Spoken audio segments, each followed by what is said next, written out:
on GB News. Afternoon. Yes, it's time for your latest weather update from the Met Office here on GB News. Some very heavy rain in places today. Tomorrow, a lot calmer. The winds will be lighter, particularly in the south, and most of us will have a dry day. It's been far from that today over parts of the Midlands, northern England, but out of very heavy rain, some thunderstorms around too. It is now pulling out into the North Sea. We'll keep a few showers going through the nights, parts of Wales, western Scotland, the odd one for northwest England and Northern Ireland, but most places will become dry, long clear spells. A bit cooler than last night as well. Temperatures, certainly rural spots, well down into single figures. So a fresh but fine start to Friday. For most of us, there'll be some sunshine around tomorrow. Still enough of a breeze to bring in a few showers coming into the Highlands and the Western Isles, maybe the Northern Isles of Scotland, but most places will have a dry and fine start. Again, the odd shower coming into the north and the west of Northern Ireland, perhaps northwest England too, but the majority for England and Wales, fine, bright start with some decent spells of sunshine, but it will be just a little bit cooler than it has been. Now, as you go through the day, some cloud will bubble up a little bit, and we'll see maybe the odd shower again developing northwest England, west coast of Wales. The cloud will increase over the Western Isles, and some patchy rain is possible here late in the day. The winds lighter than today, certainly across the south you'll notice that difference, and as a result feeling quite a bit warmer. Temperatures maybe a smidge above the average, high teens generally, maybe into the 20s across East Anglia and the southeast. 22 is possible. High pressure promises some fine weather for most of us on Saturday. Quite a warm day as well, but look at this, a deepening area of low pressure, the isobars squidging together, so quite a change for Sunday. It's going to be a weekend of two halves really. Dry for most with hazy sunshine on Saturday, but for Sunday, that weather system will turn things wet and windy. The humidity will be picking up through the weekend as well. That's all from me for now. Goodbye. Today, clouds overhead, total zen within. Boxed Solar sponsors the weather on GB News.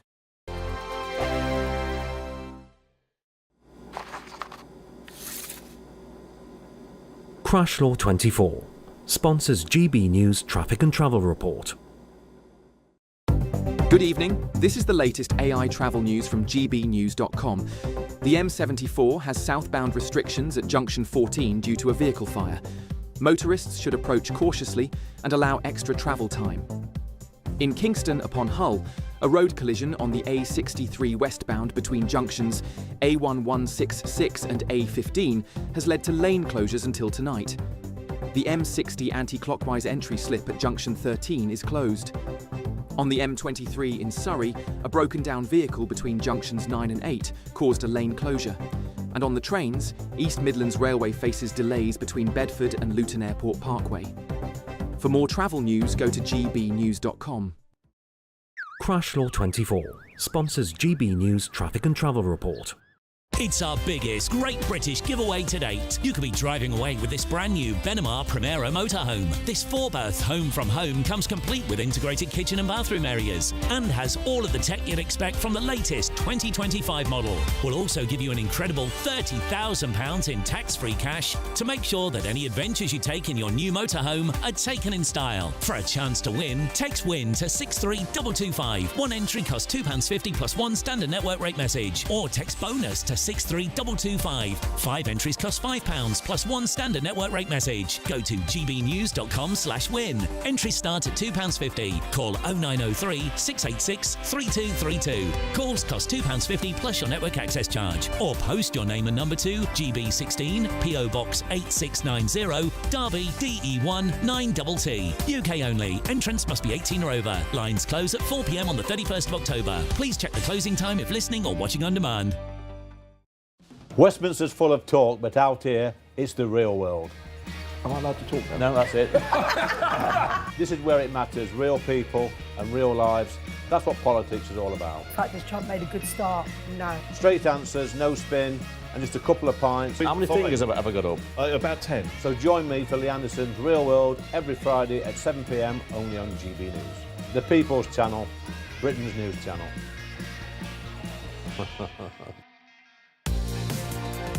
Mornings don't have to be tiresome, especially if you have the right company.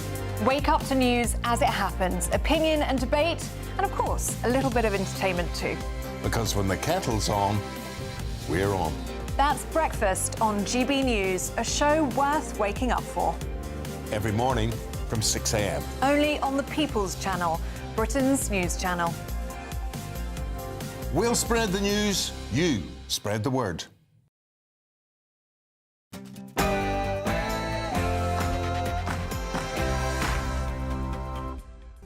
Hello there, it's 6 o'clock. I'm Michelle Dewberry, and this is Dewbs & Co. Coming up tonight. The illegal migrant at the centre of those Epping protests has today been found guilty of multiple sexual assaults against children.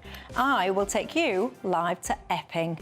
Also, Robert Jenrick has called for rudimentary prisons, aka detention camps, and net emigration. Do you agree with him? And are we going to have this kind of race now when it comes to the next election? Who is going to be the most extreme when it comes to things like deportation? Am I on the mark there, do you think, or not? Also, pressure is increasing on Angela Rayner to resign. Even now, everybody, full-on lefties like James O'Brien are even saying that they don't see how she can stay. Meanwhile, her new home has been vandalised.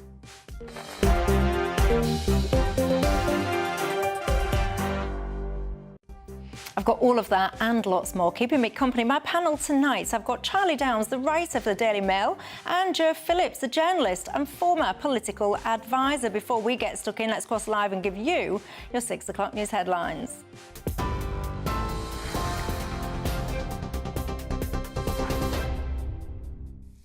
Michelle, thank you, and good evening to you. The top story tonight at 6. An asylum seeker housed at the Bell Hotel in Epping has today been found guilty on all 5 charges against him, including the sexual assault of a 14-year-old girl. The court heard that Hadush Kabatu also harassed 2 other teenagers and an adult woman. The 38-year-old denied the allegations, calling them fabrications. But the judge said the evidence was clear and consistent.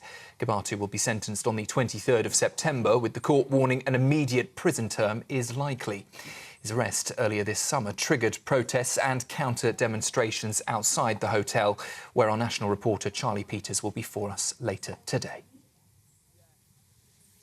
In other news tonight, Sir Keir Starmer is refusing to say whether he would sack his deputy Angela Rayner if she's found to have broken the ministerial code over tax on her new flat in Hove.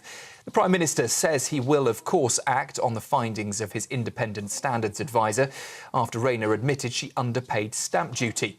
Rayner insists it was a mistake linked to what she described as complex legal advice involving a trust for her son with special educational needs. But Tory leader Kemi Badenoch is demanding Sir Keir Starmer sack her. The Chancellor, however, Rachel Reeves, says she has full confidence in Angela Rayner. I have full confidence in Angela Rayner. She's a good friend and a colleague. She has accepted the right stamp duty wasn't paid. That was an error. That was a mistake. She is working hard now to rectify that. The co-creator of Father Ted, Graham Linehan, is on trial in London, accused of harassing a transgender activist online and damaging their phone. Westminster Magistrates Court heard the comedy writer, aged 57, posted a series of offensive and vindictive tweets about the 18-year-old Sophia Brooks, calling them a domestic terrorist and a sociopath. He also allegedly knocked the phone from their hand at a conference after they confronted him about his posts.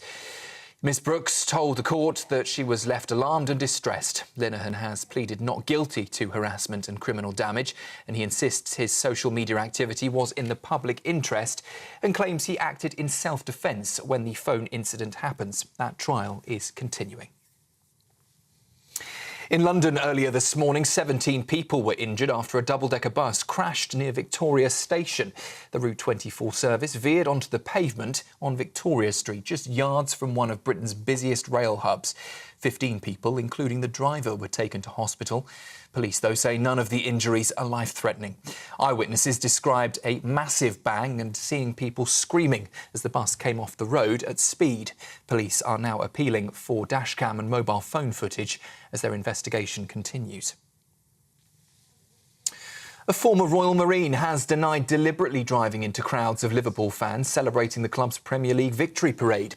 53-year-old Paul Doyle faces 31 charges, including grievous bodily harm with intent, after more than 130 people were injured in May. Appearing via video link from prison, Doyle wiped away tears as his defence accused Belmarsh of blocking evidence. His trial is set for November, and prosecutors allege he used his car as a weapon. Meanwhile, in Lisbon, the mayor there has called yesterday's funicular disaster one of the biggest tragedies in the city's recent history. 17 people were killed and more than 20 injured, including tourists from Germany and Spain, when the packed carriage came off the tracks. A 3-year-old child was among the wounded. One local has described rushing to the scene, saying that when they got to that crushed train, all they could hear was silence. Portugal's Transport Office says initial findings will be released by Friday. And just to bring you some breaking news from the world of sport tonight, Tottenham Hotspur in the last few minutes have confirmed the immediate departure of the club's chairman, Daniel Levy, ending his nearly 25 years at the helm. The 63-year-old first took charge, of course, in 2001, becoming the Premier League's longest-serving chairman. A statement, as you can see here on screen, was just posted and announced on social media, releasing that statement from Levy himself as an explanation to step aside. He quoted himself in that statement, saying he is incredibly proud of the work he has done together with the executive team and all of the employees, building the club into a global heavyweight competing at the highest level. So that latest news just into us from the departure of him from the club. And finally, legendary fashion designer Giorgio Armani has died at the age of 91. The Italian style icon built a global empire that redefined modern elegance, blending sharp tailoring with business acumen to grow a company worth billions. He became synonymous with understated luxury, and his death was confirmed today by the Armani Group, which said the industry has lost one of its most visionary figures. That is the news on GB News. I'll be back with you for a full roundup at 7. Now, though, it's over to Michelle.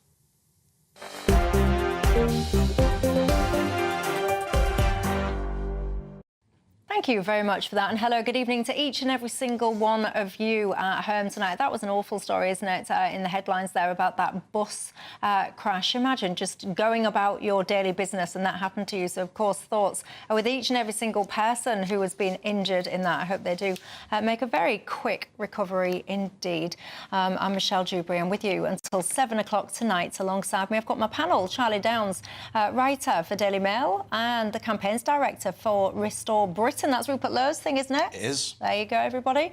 Alongside him, I've got Joe Phillips, a journalist and former political advisor. Good evening to both of you. You're very welcome tonight. Thank you, Michelle. Each and every single one of you, very welcome. That bus situation, it just reminds us all, doesn't it? You just don't know what is around the corner. We've got to try and enjoy, haven't we, every single moment that we've got. And what better thing to be doing, quite frankly, with your next hour than be sitting here with us. I very much appreciate your company. You can join the conversation in all the usual ways. Email me, gbviews@gbnews.com. Go to the website, gbnews.com/you'll say, or you can tweet and X me. Now, there's a lot we need to discuss and we shall come on to it all, do not worry. I especially want to ask you about Angela Rayner. Even the lefties now are starting saying that they can't see how she can stay in her position, but vandalising her home now. What do you think to that? Is that acceptable? Is it ever acceptable to do things like that or not? Before I get on to that, though, of course, we've all been familiar with the protests up and down the country. They've been sparked mainly by the situation in the Bell Hotel in Epping, and I will be taking you live to said Bell Hotel in Epping a little bit later on in the programme, because the man at the centre of all of this, we've had to spend ages saying alleged sexual assaults and all the rest of it. Well, we can finally say that he is a sexual abuser, quite frankly. He's been found guilty of sexual assault on multiple children and a woman as well. I can't help but notice the way that the mainstream media are covering some of this. On the footage that you're seeing on your screen, this is some of the footage, some of the body cam footage as well. It'll go on to from the police when they were arresting him. I'll come on to the coverage in the mainstream media in just a second. But Charlie Downs, what do you think to this? Well, I think it shows you that this entire policy of housing illegal migrants within communities in hotels is is a total failure and it puts people in danger. Because the thing is, you know, of the about 150,000 people who have crossed the Channel illegally since 2018, 75% of them are adult males. They are males over the age of 18. And we know that many of those who pass themselves off as children are also, in fact, adults. So it could be maybe as high as 80%. And they're coming from countries that are, you know, they're not exactly countries I'd like to live in, but they're countries that are not geographically, historically or culturally proximate to our own. And so it's not appropriate to have them, house them, if indeed they are genuine refugees, in our country. Now, we know they aren't, because for one thing, they're adult males, and you know, refugees tend to be women and children. And we know that they're criminally minded. Yeah, but some grown men can still be asylum seekers. Well, maybe so, but in the majority of cases, it's going to be women and children. And so the fact that it's not the majority of cases, and if, in fact, you know, it's a majority men, I think tells you a lot, because these are people who are prepared to break the law to enter the country, which means they're of a certain type, which means they're probably going to be prepared to break the law when they're in the country, which is to say nothing of the cultures from which they come. Countries like Somalia, for example, which I believe this chap was from, where their attitudes No, it was from Ethiopia. Ethiopia, sorry. Yeah, their attitudes towards women and towards certainly our way of life in general is radically different to our own. And so I don't think we should be surprised that this is happening. It points towards the larger issue that we clearly don't have a handle on the issue of illegal migration, and we need a better solution to the one that's being deployed right now. Joe Phillips?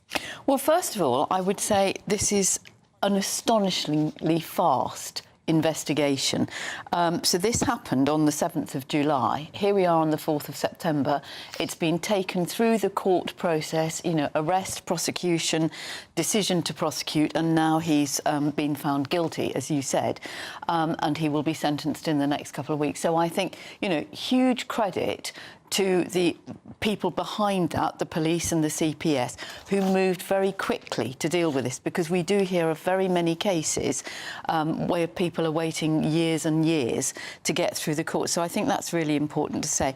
I would just push back on what Charlie said. I mean, the idea that one convicted now person means that every single male who enters this country is a potential rapist, abuser or something is clearly nonsense. And I would also remind you, Charlie, that one of the things that we lost when we came out of Europe was we lost access to the fingerprint database, which would help tell the ages of people, which we were just hearing about on Martin's programme before we came on air, but also would tell you whether those people had got any criminal records in their previous life. So those are things that we lost because of Brexit. You don't hear much defence of Brexit from me, Joe. No. I think it's been dealt with terribly. Hold on, because I'm going to provide a defence of common sense. What European fingerprint database would have pointed out that this Ethiopian fella, who'd only been here for a few days, was a criminal? Well, I don't know that he was, but what I'm saying is... He's a criminal, because he's... Well, he's a criminal now, but we don't know whether he had been arrested or questioned or been fingerprinted in his... I mean, I don't know how old he is. He's 38. So I don't know, but we would have had that access had he been on a fingerprint database. So on this point, I think the sharing of intelligence between European countries is absolutely sensible, and I think it is a loss that we no longer have access to that. I mean, I think that the way that Brexit was executed by the Conservative government and Boris Johnson and co has been disastrous, and we are worse off now. We've got the worst of all possible worlds outcome. I still don't believe in the project of the European Union as conceived of by the likes of Ursula von der Leyen, but that's a separate issue. To your first point about whether we can cast aspersions about everybody entering the country illegally on the basis of this verdict, I would agree with you that generalisations are fraught with danger sometimes, but at the same time, again, the category that we're dealing with here is people who have already committed a crime by entering the country illegally. They were already in a safe country, so they're not seeking asylum from France, they're not seeking refuge from France. They are likely, they have likely been told about the light touch that we have in Britain, the way in which you will be granted refugee status without much difficulty and then get access to universal credit, healthcare. Let me finish. And so the fact that these are the kind of, these are unscrupulous people, right? And I think there's many cases, of course, where people are being trafficked and people are being abused, and we shouldn't discount that. But in the cases where these are just fighting-age men from violent, misogynistic regions... What is this fighting-age men that keeps cropping up? Well, I mean, it's a category of age where you would be suitable for military service, so 16 and up. You know, which means you're physically capable of overpowering other people. Or physically capable of working. In a country where we need... But I mean, you know, you could also argue, and I'm not for 1 minute defending this particular person, but you could also argue that people who make those perilous journeys and, you know, are willing to risk their lives, their savings and everything else, show a degree of ingenuity and, you know, perseverance that is sadly lacking in many of the people who are sitting claiming benefits. I mean, it's just a point. I mean, yeah, criminals do tend to have a strategic mind, let's just say. But that doesn't mean that they should be accepted into our country. I mean, they should be detained and deported because they've come here illegally. There's perfectly straightforward legal routes to enter the country, like millions of people do every year. And so the only reason that you would enter the country illegally on a small boat or on a lorry or whatever else is because you don't want your name to be on the books. And because otherwise there's perfectly straightforward ways to come into the country, once again, because we have an open borders policy. Or, as we've heard only this week, the number of people who come here on student visas and then claim asylum. Well, this is exactly right, because this is something that isn't, by the way, mentioned in Reform UK's deportation bill, which I think we're going to get onto, their strategy for mass deportations. The fact that there are literally hundreds of thousands of people who overstay their visas and then claim asylum. Yes. Like Pakistanis, for example, were one of the highest asylum-claiming nationalities in the last few years. And over 80% of those claiming asylum came here on a student or health and social care visa. Clearly, it's absurd. We have a system that is broken. As is the fact that we've had to bring in so many people from further afield to fill the gaps in social care and other industries and sectors, because all of those lovely, useful Europeans that used to come and do, you know, whether it was construction or nursing or teaching, and who popped back home at the weekend, and they're here, they worked, they paid their taxes, and then they went home. We're now bringing people in from further afield who, of course, understandably, want to bring their families with them. That's another reason that legal migration has gone through the roof, and that's all thanks to Boris Johnson. Well, once again, you're not going to hear a defence of Boris Johnson from me, goodness me. But no, I don't know if I buy that, though. I mean, I think that this article of faith that we need mass legal immigration to fill work shortages in the health and social care sector and the construction sector, etc. I think it's, I don't think there's any real evidence to suggest that that's the case. I think that, on the contrary, there's a lot of evidence to suggest that mass immigration is actually an economic burden on this country. One of the things that really sickens me, actually, I can't lie, is this fella in Epping. So he's now been found guilty of multiple sexual assaults, including against not one, but two children, one of whom was just 14 years old, and he reckons he wanted to go back to the hotel that you and I pay for, so that him and this 14-year-old kid could go make babies together. Now, imagine living in that area. You take to the streets and you're having absolutely none of it. You don't want men like this around your children. The Guardian, after this man has been found guilty, so we're not talking some hypothetical scenario, after he's been found guilty, The Guardian put this article up, and they're saying a man, you can see it on your screen, a man who became the focus of far-right demonstrations outside a hotel in Epping. Imagine having so little shame that even now this man has been convicted of being a paedophile, and the parents have got issue with that. Imagine having so little shame that that is how you will still describe those parents. I think it's absolutely appalling. I shall be taking you live to Epping before the end of the programme. We shall see people's reaction to this conviction. Look, I also want to talk to you, though, about what on earth do you do with these kinds of people? Robert Jenrick, he is desperate, he says, for some form of rudimentary prison. He wants detention camps and he wants re-immigration. Your thoughts?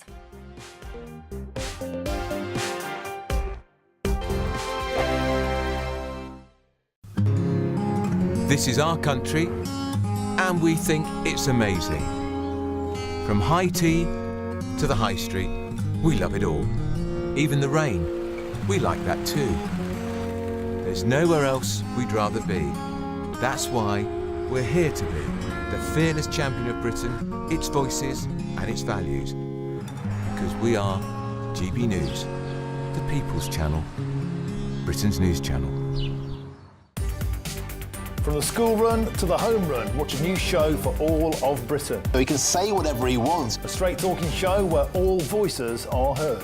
And, you know, when are we going to stop talking about smashing the gangs and actually do it? With the stories that matter from every part of our country. There's a bit of a crash landing there for your Chancellor. Bold, fearless and standing up for you. That's me, Martin Dawdney, 3 p.m. till 6 p.m. weekdays here only on GB News, the People's Channel, Britain's news channel. Westminster's full of talk, but out here, it's the real world. Am I allowed to talk now? No, that's it. This is where it matters, real people and real lives. That's what politics is all about. The fact has Trump made a good start? No. Straight answers, no spin, and just a couple of pints. How many fingers have I got up? About 10. So join me for Lee Anderson's Real World every Friday at 7 p.m. only on GB News. The People's Channel, Britain's news channel. You want to know what's really going on in the corridors of power? Labour don't know what to do with you half the time, and that makes you quite lethal in the chamber. Get behind the headlines with Chopper's Political Podcast. Join me, Christopher Hope, as I sit down with the great and the good of British politics. We'll see where this ruling takes us. These are the stories shaping our nation. Chopper's Political Podcast, available now on all platforms. Listen in and stay ahead. Mornings don't have to be tiresome, especially if you have the right company. Wake up to news as it happens, opinion and debate, and of course, a little bit of entertainment too. Because when the kettle's on, we're on. That's Breakfast on GB News, a show worth waking up for. Every morning from 6 a.m. Only on the People's Channel, Britain's news channel. We'll spread the news, you spread the word. It's Patrick Christie's Tonight, and here we do things differently. It's explaining the absolute madness of this, doesn't it? It's explosive. I mean, this is very good. It's lively. 850. Your government sat there, Sean, and it did nothing. It's controversial. And the Middle East has been in turmoil since before I was born. It's everything you need to kickstart your evening. Everyone's had their Weetabix tonight. I love to see it. That's Patrick Christie's Tonight, weeknights from 9 p.m. Only on GB News, the People's Channel, Britain's news channel.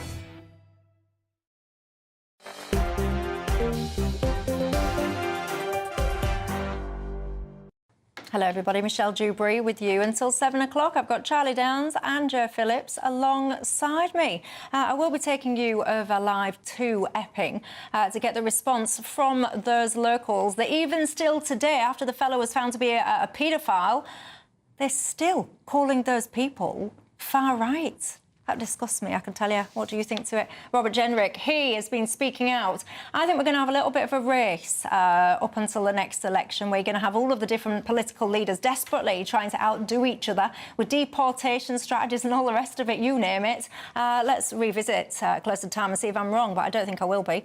Robert Jenrick now saying that he wants some kind of detention camp facility, rudimentary prisons, he calls it. He wants a decade of net emigration and so on and so forth. Charlie Downs, your thoughts? Well, it's nice to see Robert Jenrick coming over to our position at Restore Britain, which is that illegal migrants should be detained and placed in encampments, tented encampments on unused MOD land at the lowest possible cost to the taxpayer, meeting minimum humanitarian standards. But the point is, as I've said already on the show today, this whole hotel and HMO policy of housing asylum seekers, so-called, in those, it just doesn't work. It's been a disastrous failure. It's making people really angry. It's costing loads of money. And we need to have a far swifter process when it comes to these people who've entered our country illegally. Now, there's a great deal more to it than that, because there is obviously this web of malign human rights legislation that makes it impossible for us to actually enforce our borders and do anything about this issue. And so, I think there's a far deeper thing. And by the way, Reform's deportation bill, as I said, didn't really go into any of that detail. And so there's nobody really on the landscape right now dealing seriously with this issue. There's nobody looking at detail when it comes to this. There's nobody looking at the fact that, withdrawing from the ECHR, for example, would have all kinds of implications for Northern Ireland, various other issues that nobody in the mainstream is actually talking about. And that's the work that we're trying to do at Restore Britain, to actually propose a viable strategy for dealing with this issue that's not just about generating headlines and getting coverage on this issue. Now, on this topic of net negative legal migration, this is another area that we have been campaigning on for a very long time. This topic, this concept of remigration, the idea of peacefully, humanely reversing the process of mass legal immigration, because the public has never once voted for it. The public, in fact, has continuously voted against it, and yet it has still been imposed upon them. And so it's not a You know, it's not wrong to notice that this project has failed. It's costing us huge amounts of money. It's creating tensions and friction within communities. It has brought crime and all of these sorts of things. It's been a disaster. And it's not unreasonable to now look at the next 20, 30, 40, 50 years in this country, wonder what it will look like if we allow this trajectory to continue. So the desirable thing is to reverse this experiment and take Britain back to where it used to be, which is the best country in the world. Jo Phillips? Charlie's paused for breath. Robert Jenrick, I think you said it in the intro, he's desperate. He's desperate to out-Farage Nigel. And it's extraordinary. I mean, this is a man who only yesterday was ticked off publicly by a judge for nearly derailing a very, very serious murder case. You know, just to put it in context, because he's so quick to jump on Twitter or jump on TikTok or whatever he's jumping on, you know, people who are playing tube fares in London, he jumps on a bandwagon to get publicity. He's doing it because there is a huge vacuum at what should be the leadership of the Conservative Party, because Kemi Badenoch clearly is not doing her job properly. And he desperately wants to be leader. But he really needs to think about whether the Conservative Party is going to go further and further towards reform and try and out-Farage, in which case, where does that leave the sort of the middle of the road, the old-fashioned, if you like, one nation Tories? Well, they will go to the Liberal Democrats, possibly. I would have said the Greens up until the arrival of their new leader yesterday. So I think, you know, what he's doing is very much about what Robert Jenrick wants, and he's certainly getting the headlines. But where are you going to put these places? And who's going to build them? And who is going to staff them? And how much is it going to fund? Prisons now. Why don't you put them in there? That Bibi Stockholm. I cannot even for the life of me get my head around the fact that they took people out of the Bibi Stockholm. You've got facilities like that. You've got islands dotted around all over the place. You've got loads of facilities. So Bibi Stockholm, maybe I should be in charge. Seem to recall was never. The previous government never thought it through and checked that it was suitable. And so, of course, Of course, it was suitable. Well, these guys live in blinking tents in Calais. I think it's suitable. Bibi Stockholm was suitable. Suitable on what metric? That's the question. To meet the law of this country and our obligations to house people in decent facilities. So, you know, actually the last government should have looked at that first and made sure it was watertight, because you can criticise lawyers as much as you like, but they will, you know, you will only succeed if the law or the procedure is bad in the first place. Oh, absolutely. So if you make it watertight and you go, no, this is absolutely fine, there is no reason to stop this, they probably would have carried on using the Bibi Stockholm, but they didn't. They rushed into it. And I think all of these things, yeah, fine, come up with as many ideas as you like. The most important thing is to clear the backlog. And as you said, Charlie, you know, there's been a massive backlog, which this government is trying to get through and is doing a better job than the previous government.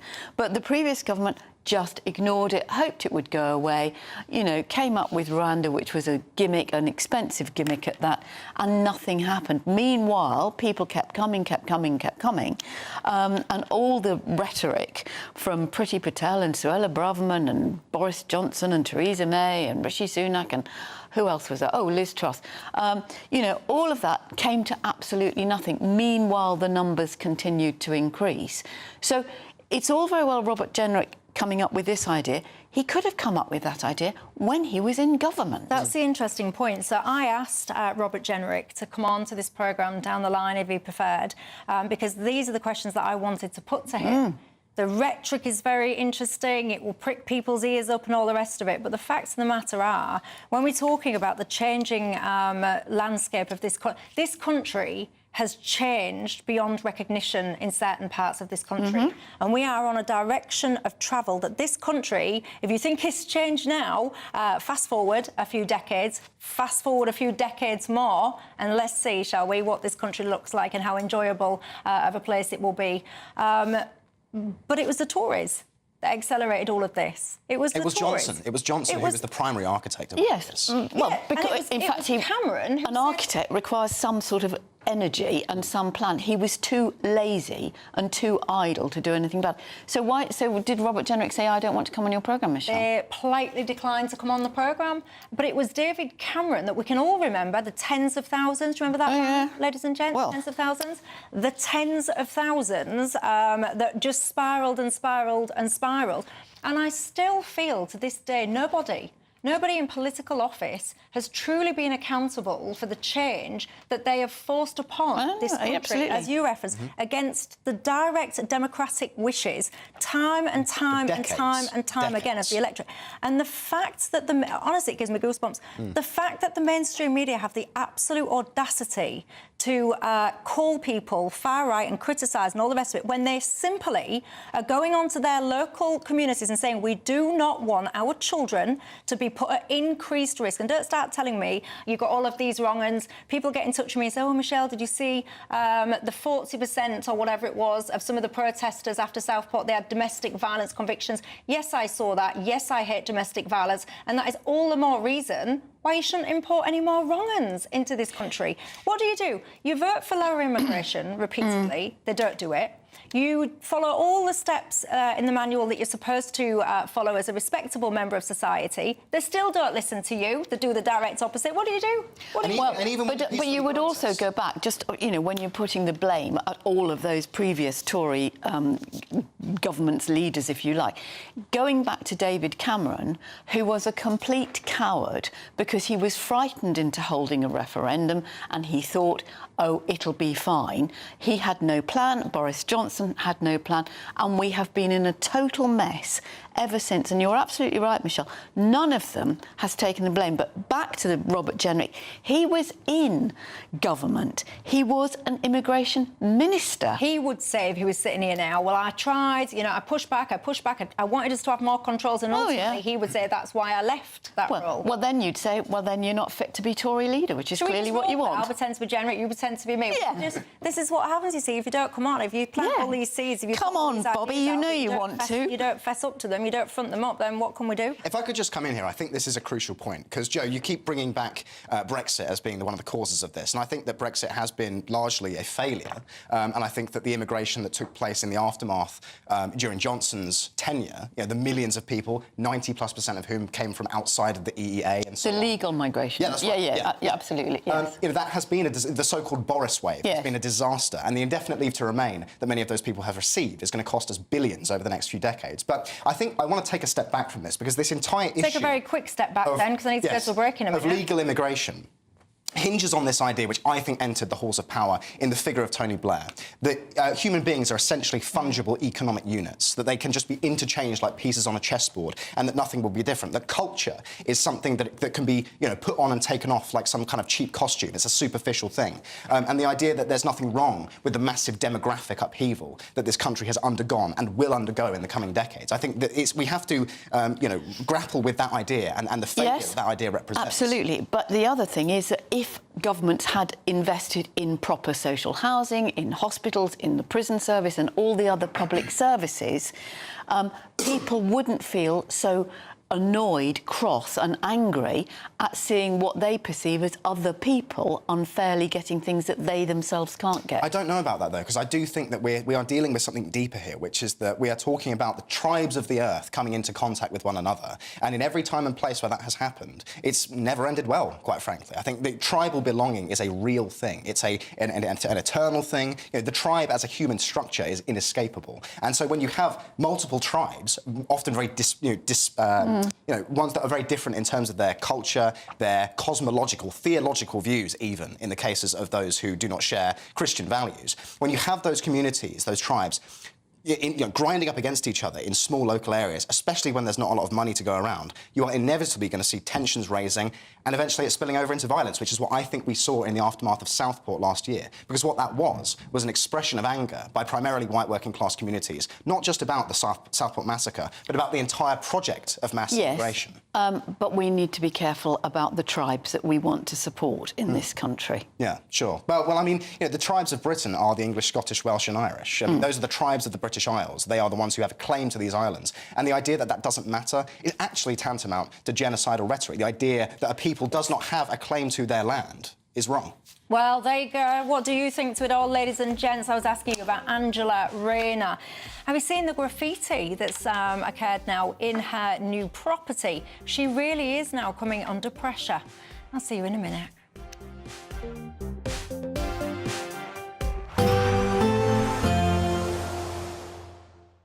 Ready to soak up that holiday sunshine? Won't we need some cover? No worries. All sorted. All Clear Travel Insurance sponsors GB News Travel Destinations Forecast. Whilst it's feeling pretty autumnal across the UK at the moment, it's a different story across southern Europe. Lots of places having generally fine, often sunny and still pretty warm weather. That being said, across some eastern parts of Spain tomorrow, it's looking quite damp, and we do still have some heavy thundery rain across parts of northern Italy into Switzerland and Austria, even some snow over the Alps. Otherwise, like I said, lots of fine weather to be had, and that's the theme as we go through the weekend into next week. All Clear Travel Insurance sponsors GB News Travel Destinations Forecast. Good evening. Some very heavy rain in places today, but it's all shifting away now, and tomorrow looks an awful lot calmer. The winds will be lighter. Most of us will have a dry day. We haven't seen many of those for this week. Low pressure is definitely in control, sitting to the north of the UK. We've had this low actually drifting right across England and Wales. That's been providing the heavy downpours, starting to ease through this evening, pulling out into the North Sea. Now, it won't be a completely dry night. There'll be a few showers coming into Western Scotland, Northern Ireland, the odd one still for northwest England and West Wales. But most places will be dry with long clear spells overnight. We'll allow it to turn a bit colder, certainly than last night. Temperatures in rural spots down into single digits. A fresh but fine start then to Friday, and overall a pretty good looking day. Certainly, as I said, a lot drier than many days have been through this week. Still not completely dry, still a few showers perhaps across the far north of Scotland and the north and the west of Northern Ireland. A few showers feeding in from the Irish Sea into northwest England possibly too. But I think for most of England and Wales it'll be a dry, fine start to the day. As I said, a little bit cooler than it was first thing this morning. During the day we'll see some clouds developing, so it'll be a day of cloudy spells and a little bit of sunshine coming through. A few showers are still possible in western areas, but they should be light and most places won't see them stay dry. It will turn a bit cloudy over the Western Isles with some drizzly rain possible here as the breeze picks up. But for most, the winds are a lot lighter than they have been, so feeling a bit warmer than today. Temperatures high teens, low 20s. Warmer still on Saturday, and again, most places dry and bright. Still a possibility of a few showers in western Scotland. Quite a bit of cloud around on Saturday, so the sunshine will be fairly hazy, but I think you'll notice that difference, the humidity starting to pick up, and a warmer day with temperatures more widely over 20 degrees Celsius. Make the most of it though, because Sunday things turn wet and windy once more.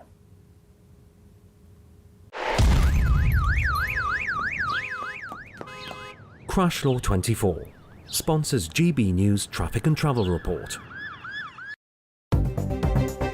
Good evening, this is the latest AI travel news from GBNews.com. In Durham, the A1M northbound between junctions 60 and 61 has an accident closing one lane. Salford's M60 anti-clockwise entry slip at junction 13 faces lane closures. The M6 northbound in Warwickshire between junctions 3 and 4 is congested with delays expected. Windsor and Maidenhead's A404M southbound reports congestion. In Surrey, the M23 northbound between junction 9 and 8 has a broken down vehicle closing one lane. And on the trains, East Midlands Railway faces delays between Bedford and Luton Airport Parkway. For more travel news, go to gbnews.com. Crash Law 24 sponsors GB News Traffic and Travel Report.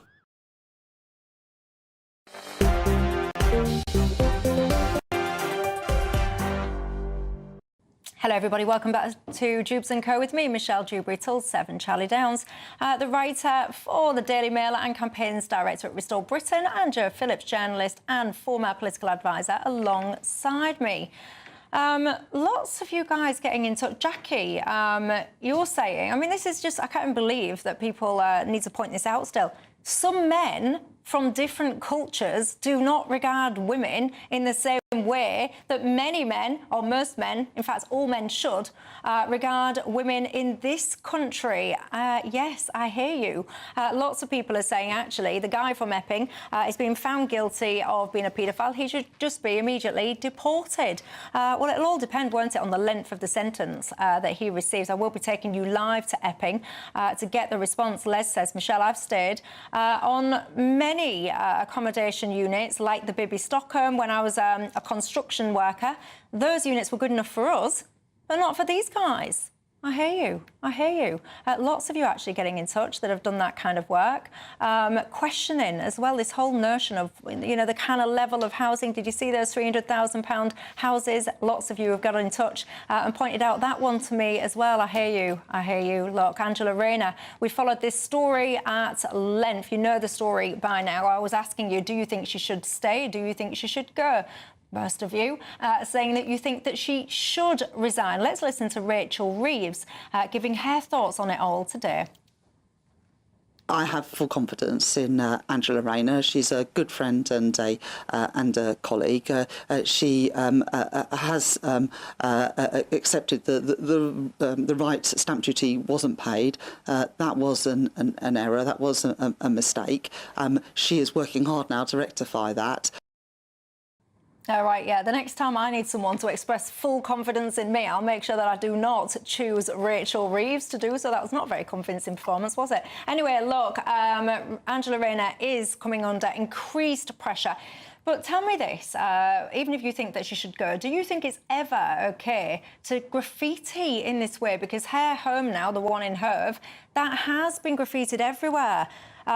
Words that begin with B, can't say them on Tea Time TV, calling her things like a tax evader and stuff like that. I mean, that's not OK, is it? Oh, I hate graffiti, and I think that it should be punished with the full force of the law, and I don't think it's acceptable what has happened to Rayner's house, and I don't think it's acceptable the way that photographs of her children have been published by the press and have been going around on the internet and all this sort of thing. I think that all of those sorts of things need to be condemned.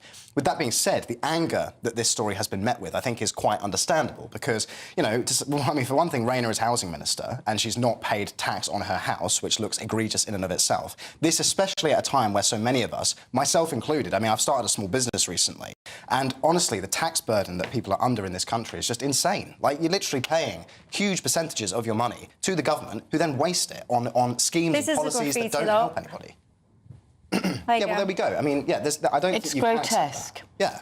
And once again, if a people, I mean, you know, taking back to the larger issue, if a people feel voiceless, then this is the kind of thing you start to see. No, that's just vandalism. It's vandalism. It is. That's not about being voiceless. That is vandalism. There is no excuse for it. No, I agree. It's vile. There's no excuse. And it's also, you know, let us be absolutely clear that I think Angela Rayner's, you know, there is an inquiry going on. Sir Laurie Magnus will report probably tomorrow, and that will determine her future. If it is found that she got bad advice, and interestingly, there has been the people who did the conveyancing, very, very small solicitors who actually I've used in the past a long time ago, who I wouldn't have thought would be into that sort of level of complication. The other thing that I think we should remember is that Angela Rayner had to get a court order lifted in order to be able to explain publicly about the rather complex trust that she has got set up with her former husband regarding her severely disabled now teenage son. So let us look at this on a human scale. Let's, for the time being, not jump to judgment, not look that she was trying to save some money, that she was trying to do something reasonable. It may turn out that, oh no, Laurie Magnus will say, no, she was, you know, in it all along and she was trying to make or save a few grand. But this is a complex world, and I can't believe there is any single person watching this programme who doesn't understand the complexities of family life. Oh, get out of it. You tell me who does not have a complicated family life, and I'll show you a liar. Most people have complicated family lives, unfortunately. The problem here is that when you put yourself on a pedestal and you leap to criticise your political opponents when they are in similar situations. You often demand their resignations. You certainly don't have, care less for that person's child or children. When you apply those kind of moral standards to your political opponents and then you find yourself in the line of fire, then you're in trouble. Nadeem Zahawi, he put a tweet out last night in response to this clip of Angela Rayner almost in tears about her child. And he was saying, did you think about my children, Angela Rayner? It breaks my heart seeing anyone distressed about their children, but the hypocrisy really does hurt. As far as I remember, and do correct me if I'm wrong, and I'm sure the viewers will, I think Nadeem Zahawi was found guilty of tax evasion or avoidance for several million pounds. There are so many examples. In fact, there's Boris Johnson. Let's go back to him. No, my producer actually worked really hard to pull a montage together of all the examples of Angela Rayner's hypocrisy, where she herself has been calling for multiple people to resign. But in the interest of also wanting to go to Epping, I've got Charlie Peters sitting there. He's found someone to talk to, of course, off the back of that situation there with that illegal migrant being found guilty of sexual assault against multiple children and a woman. I'd really rather take you over there, so I shall do that after the break.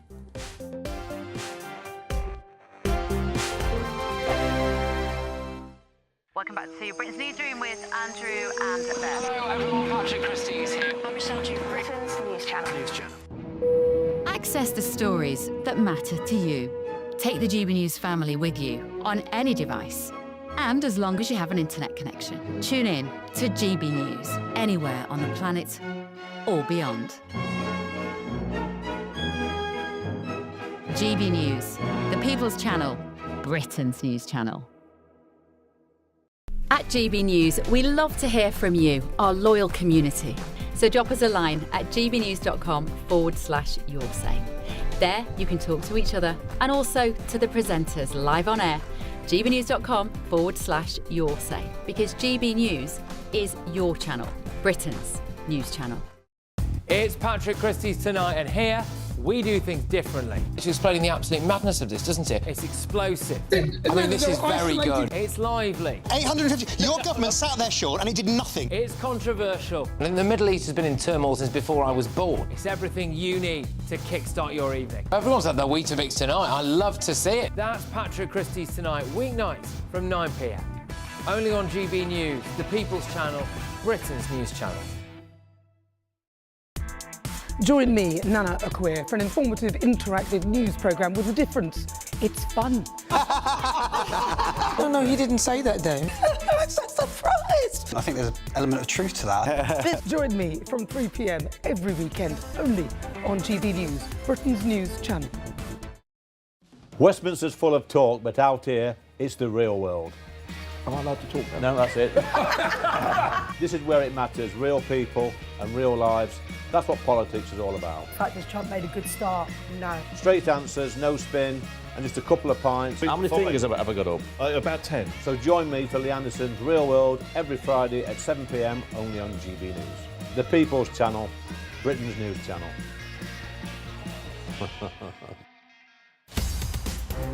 In the GB Newsroom, we bring you the news as it happens. With our team of dedicated journalists across the UK, we're ready to keep you up to date with what's happening every half an hour, every single day. Bulletins here on GB News, the People's Channel, Britain's news channel. Mornings don't have to be tiresome, especially if you have the right company. Wake up to news as it happens, opinion and debate, and of course, a little bit of entertainment too. Because when the kettle's on, we're on. That's Breakfast on GB News, a show worth waking up for. Every morning from 6 a.m. Only on the People's Channel, Britain's news channel. We'll spread the news, you spread the word.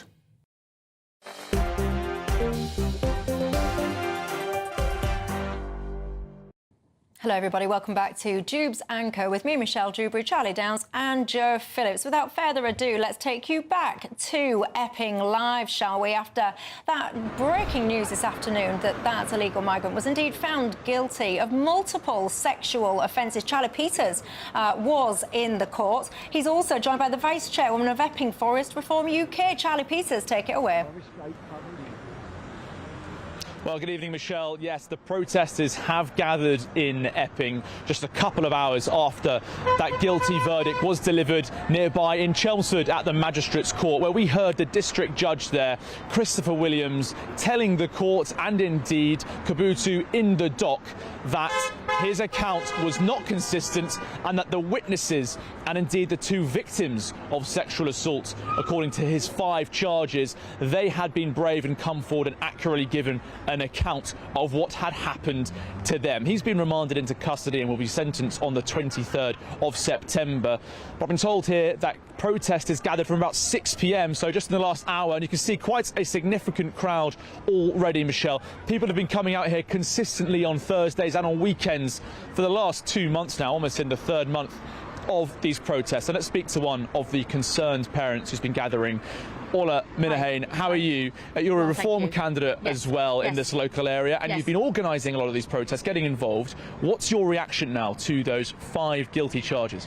Well, look, we're absolutely delighted with the charges, of course, and we feel vindicated, but I think it's really important to remember that in the middle of all of this is a little 14-year-old girl whose life will never be the same again, because not only has she been assaulted, but she's been through legal proceedings, court proceedings, which no 14-year-old child should have to go through. What concerns us now is how many more similar men like today, how many similar men are in this hotel and in hotels up and down the country. You know, he came here and after 8 days, only 8 days, he went on to, you know, to sexually assault this young girl. You know, it's not even like he was here for a long period of time, straight off the boat, illegally, and straight into this hotel and then up to no good. That is what really concerns us with all the schools that are around here, especially now they've gone back after the summer. Yeah. Right to pay tribute to that brave 14-year-old girl coming forward with her friends as witnesses as well, but also there was an adult woman who was also, the charges were brought against Kabutu as well. Kabutu also been found guilty of assaulting that woman as well. Now, you're referring to, of course, the wider situation here at the hotel behind you. The police, Essex Police, saying that no crime justifies disorder. What's your reaction to that statement, that they're obviously worried about a sort of a reaction to those guilty verdicts? There won't be a reaction because, you know, because he's been found guilty. Had he not been found guilty, then I would be concerned that there would be more unrest and upset, of course. But people are very pleased. We're pleased that he has been dealt with. Ideally, he should be deported. Why? We don't want him into a prison where the tax man is going to have all the, you know, the taxes from people like us are going to have to go towards paying for him and paying for his upkeep, etc. Put him on a plane and send him back. What concerns us is the fact that there is no way that a man has come here, committed a sexual assault in 8 days and didn't have any previous before he came here. Of course he did. And that's the thing. We don't know about any of these men. We don't know their backgrounds, their history, their criminal records. And that is what every person that stands outside these hotels up and down the country has an issue with and is concerned about. We don't know the risk that these men are posing to our children and women. And it is absolutely imperative that this government get control over this situation and stop them coming in day after day after day. Well, in the court today, the judge heard from the prosecution that they thought that the defendant, Hadush Kabutu, was of good character because they could not find any convictions in the countries that he'd been through before he came to Britain. There's no information about his time in Ethiopia. That wasn't raised in court. But the prosecution had to seek out that information after he'd been charged, which just goes to say what you said already, isn't it? That they didn't know anything about him before he arrived in Britain. They don't know anything about these men. And at the end of the day, he has come from Africa. He has come through Africa into Europe and straight over to the UK, which is what they all do, because they know when they get here, they'll get a hotel, they'll get everything paid for, as opposed to being put into a tent or a camp and then sent straight back. That's why they come here. We are a soft touch and an easy touch. At the end of the day, for the judge to say he is a man of good character, he was here for 8 days. How can anybody have any idea about someone's background in 8 days? And the fact that they didn't have any, they've got no detail on him is because he's lost all his documentation, like they all do. What amazes me is they all manage to have a packet of cigarettes in their phone when they get off the boat, but not their passports. Okay. Paula Minahane, thank you very much for your time this evening. As you can tell, Michelle, people, as you'd imagine, agitated by that information coming from the court today that a 14-year-old girl was sexually assaulted by this man who arrived on a small boat in Britain. He told the witnesses there that he just paid £2,000 or so to get to the United Kingdom, put up in the hotel behind us here, and then went on within days of arriving here to assault not only a 14-year-old girl, but also to be convicted of offences against an adult woman. Protests in the Bell Hotel set to continue. Yeah, indeed, and I'm sure that adult woman was there volunteering to help the fellow with his CV, if I didn't misread that. That's right, Michelle. That's right. Well, Charlie Peters, thank you for your excellent reporting, as always. You see, I found myself wondering, these do-gooders who sit there, refugees welcome and all the rest of it, great, put them in your own spare bedrooms then if you feel so passionately. But when you're spending your spare time, you're doing your volunteering, doing your CV work and all the rest of it, and then that is what they do. I wonder if it changes your mind or not. I've got to tell you, there's not a lot of sympathy for Angela Rayner, and that's what happens. When you point the finger at people, you have three fingers pointing back at yourself. Anyway, that's all for tonight. Thanks to my panel. Thank you, Michelle. Thank you to you at home. Have a great night. I'll see you tomorrow night. Expect warm spells with the odd rude interruption. Box Boilers sponsors the weather on GB News. Good evening. Some very heavy rain in places today, but it's all shifting away now, and tomorrow looks an awful lot calmer. The winds will be lighter. Most of us will have a dry day.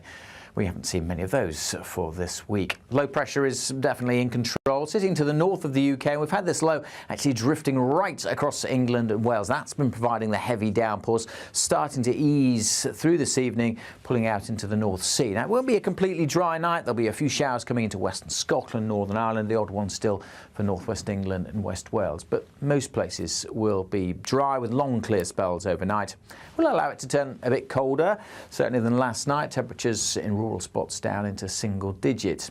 A fresh but fine start then to Friday, and overall a pretty good looking day. Certainly, as I said, a lot drier than many days have been through this week.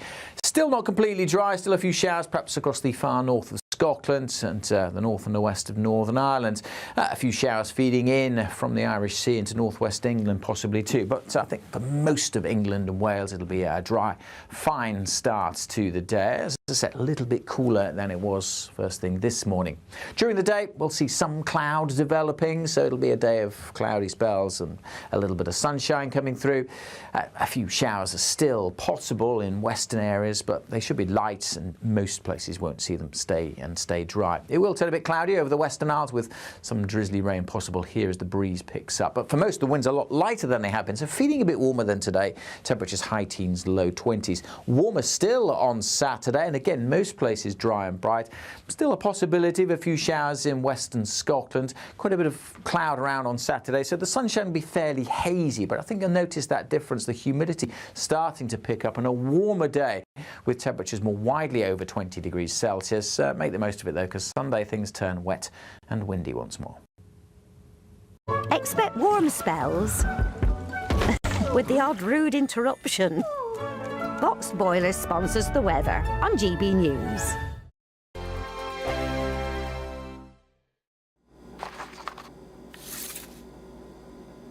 Crash Law 24 sponsors GB News Traffic and Travel Report. Good evening, this is the latest AI travel news from GBNews.com. Motorists on the A1M northbound should expect disruptions between junction 60 and junction 61 due to an accident with one lane shut. In Solihull, congestion on the M6 southbound exit slip at junction 4A causes 10-minute delays, expected to ease by 8:15 this evening. Bedford travellers on the A421 northbound will encounter delays between the A4280 and the A1 due to a police incident with one lane closed. And on the trains, cross-country services are disrupted between Bristol Parkway and Gloucester. For more travel news, go to gbnews.com. Crash Law 24 sponsors GB News Traffic and Travel Report.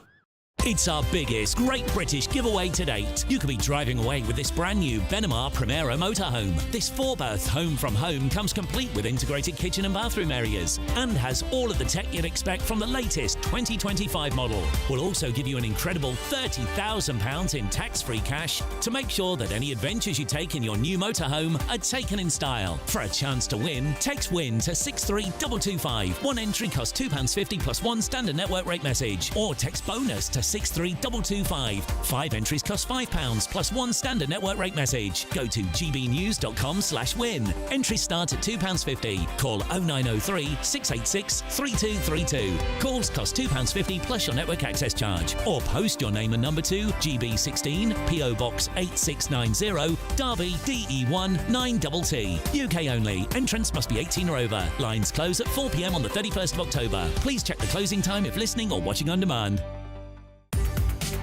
From the school run to the home run, watch a new show for all of Britain. So he can say whatever he wants. A straight-talking show where all voices are heard. And, you know, when are we going to stop talking about smashing the gangs and actually do it? With the stories that matter from every part of our country. There's a bit of a crash landing there for your Chancellor. Bold, fearless and standing up for you. That's me, Martin Dewberry, 3 p.m. till 6 p.m, weekdays, here only on GB News. The People's Channel, Britain's news channel. Westminster's full of talk, but out here, it's the real world. Am I allowed to talk now? No, that's it. This is where it matters, real people and real lives. That's what politics is all about. The fact that Trump made a good start, no. Straight answers, no spin, and just a couple of pints. How many fingers have I got up? About 10. So join me for Lee Anderson's Real World every Friday at 7 p.m, only on GB News. The People's Channel, Britain's news channel.